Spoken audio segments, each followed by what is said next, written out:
Good morning. आप सभी विद्यार्थियों का सोनरेखा प्राइवेट आईटीआई के यूट्यूब चैनल में स्वागत है।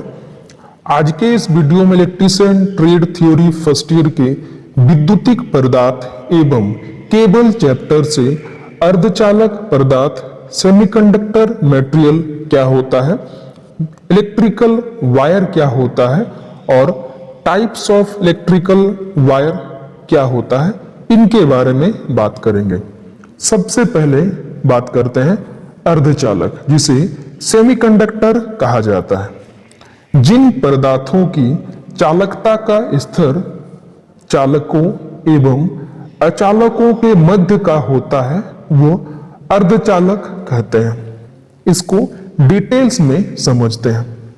ऐसे पदार्थ जिनकी चालकता का स्तर, चालकता क्या होता है इसको पहले समझेंगे, फिर अर्धचालक क्या होता है उसको समझेंगे। जैसे प्रतिरोध विद्युत धारा के प्रभाव का विरोध करता है, उसी प्रकार से चालकता विद्युत धारा को सुगमता प्रदान करता है। अगर किसी कंडक्टर का चालकता बहुत ज्यादा है तो ये बेस्ट कंडक्टर के श्रेणी में आएगा। चालकता का यूनिट होता है सीमेंस तथा मोह। जिन पदार्थों की चालकता का स्तर चालकों एवं अचालकों के मध्य में होता है उन्हें अर्धचालक पदार्थ कहते हैं। अर्धचालक पदार्थों के अंतिम कक्ष में मुख्यतः 4 इलेक्ट्रॉन ही होते हैं। कुछ एग्जाम्पल लेके समझते हैं सेमीकंडक्टर मटेरियल के अंतर्गत किन किन पदार्थ आते हैं। सबसे पहला कार्बन, जर्मेनियम, सिलिकॉन आदि। सेमीकंडक्टर मटेरियल में एक गुण होता है, ये साधारण अवस्था और कम तापमान पर अचालक की तरह काम करता है, बट जब इनमें अशुद्धि एवं किसी विकिरण या प्रकाश के पड़ने पर यह चालकों का गुण दर्शाता है। कुछ एग्जाम्पल लेके हम लोग इसको अच्छे ढंग से समझते हैं कि सेमीकंडक्टर मटेरियल क्या होता है। पहला तत्व जर्मेनियम, जिसे Ge द्वारा दर्शाया जाता है एवं इसके परमाणु संख्या होता है 32 और इनके इलेक्ट्रॉनिक्स विन्यास कुछ इस प्रकार से होते हैं। पहले कक्ष में 2 इलेक्ट्रॉन मौजूद होते हैं, दूसरे कक्ष में 8, तीसरे कक्ष में 18 और चौथे कक्ष में 4 इलेक्ट्रॉन होते हैं। दूसरा सिलिकॉन, सिलिकॉन का प्रतीक होता है Si, इनके परमाणु संख्या होता है 14 एवं इलेक्ट्रॉनिक्स विन्यास होता है 2, 8, 4। तो इस प्रकार से आप समझ सकते हैं जो भी सेमीकंडक्टर मटेरियल होते हैं उनके अंतिम कक्ष में मुख्यतः 4 इलेक्ट्रॉन ही पाए जाते हैं।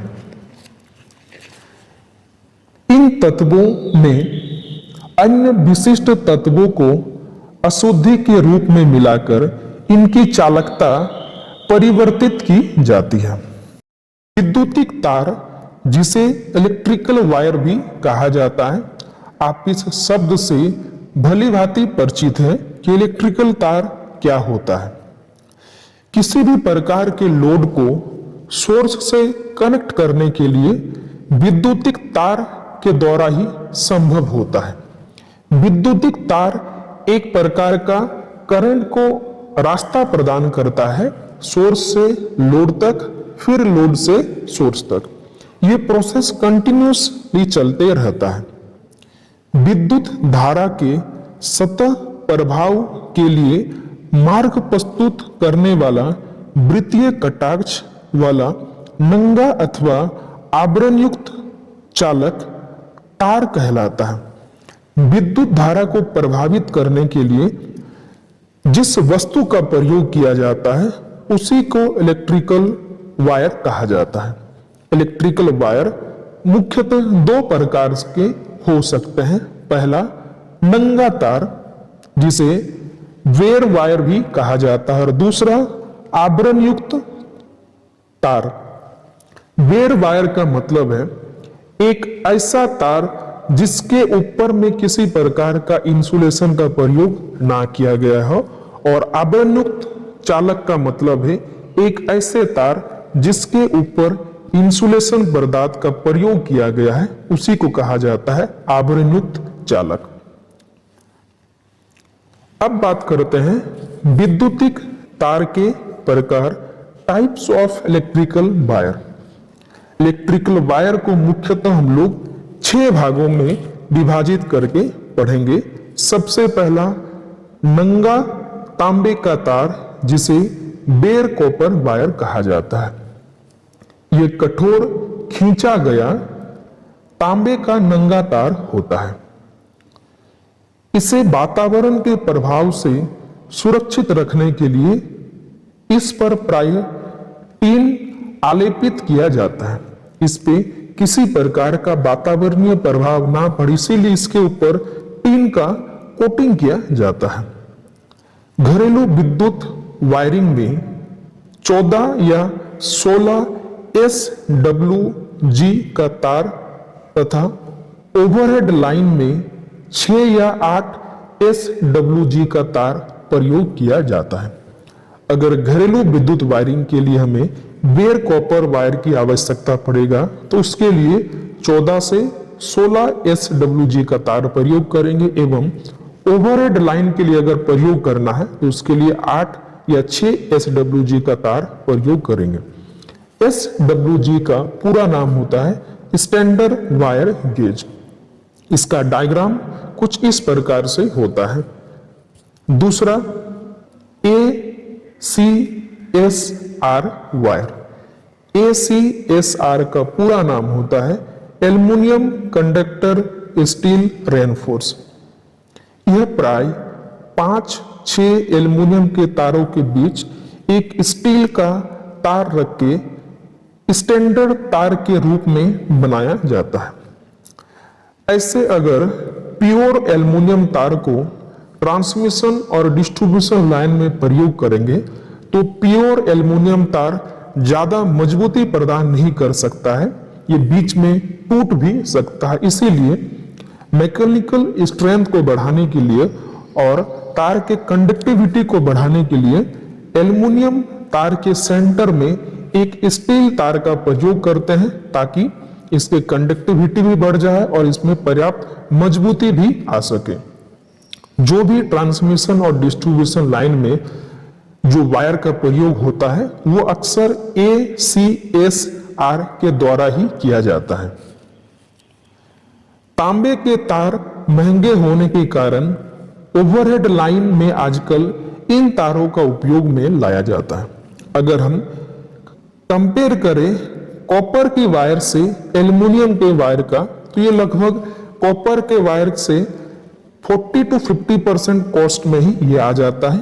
ये काफी हल्का भी होता है और कॉस्ट भी इसका कम होता है। इसीलिए ट्रांसमिशन और डिस्ट्रीब्यूशन लाइन में एल्युमिनियम का ही वायर का प्रयोग किया जाता है।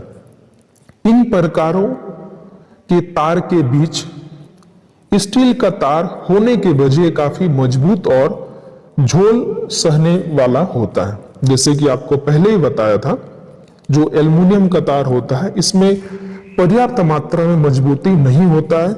इसके मजबूती को बढ़ाने के लिए इसके सेंटर में एक स्टील का वायर का प्रयोग किया जाता है।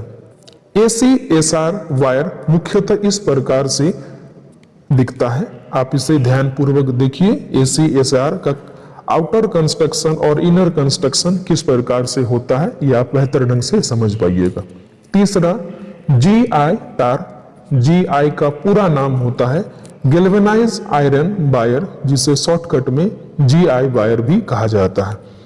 यह लोहे के तार को गैल्वेनाइज करके बनाया जाता है।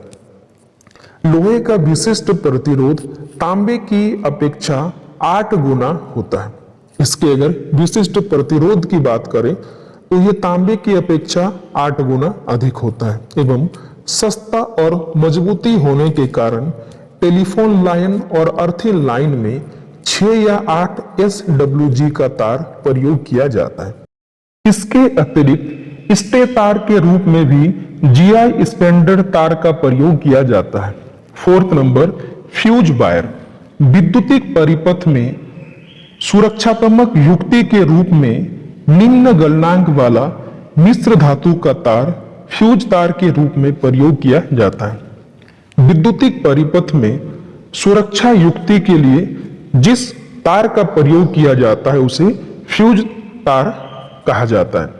फ्यूज तार में मुख्यतः ये गुण होना चाहिए कि ये लो मेल्टिंग पॉइंट होना चाहिए तथा इसके कंडक्टिविटी ज्यादा होना चाहिए।